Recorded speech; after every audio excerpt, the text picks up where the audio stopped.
And that is all kind of crazy, but to bring it back to something rational, one of the major markers for Wei Qi is feeling the tingling. And this is vasodilation. And so like we understand in Chinese medicine, it's usually not a substance, entirely a substance. It's more likely a function, but realistically it's like a constellation of structures and functions and the integrated outcome of those structures and functions. And the thing Wei Qi is this integrated outcome of blood flow and vasodilation and things getting out of the blood vessels and getting to their proper location at the proper time. So in some narrow sense, they can deal with the pathogen. In some broader sense, it has martial implications or implications in healing about guiding your qi and getting it to the extremities so that it can have influence, maybe potentially outside of yourself. And so a major marker in this game is feeling the tingling, right? And so, yeah, and so that's why we're doing this, essentially. You know, it's like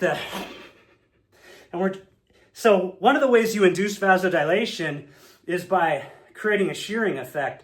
Like if you literally throw the blood at the blood vessel wall, it opens up the blood vessel wall. The blood vessel wall is like, whoa, we don't want all that action. Open and relax, you know, and become flexible and pliable. And as a consequence, things flow out of the vessels. And there's nitric oxide release and vasodilation occurs. And so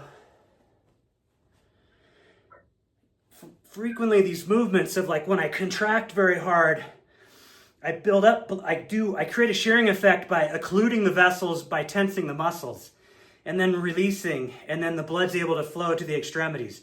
This is another way of doing it is changing elevation. Like if I take my hand to the highest point and then bring it to the lowest point, this hand is now major blood flow. And then when I bring it up, it goes to low blood flow. This is a Qi Gong movement that we used to call Big Bird. So I'm kind of going through degrees, right? There is a degree where you can do it with strict intention. You know what I can just use my mind to induce vasodilation.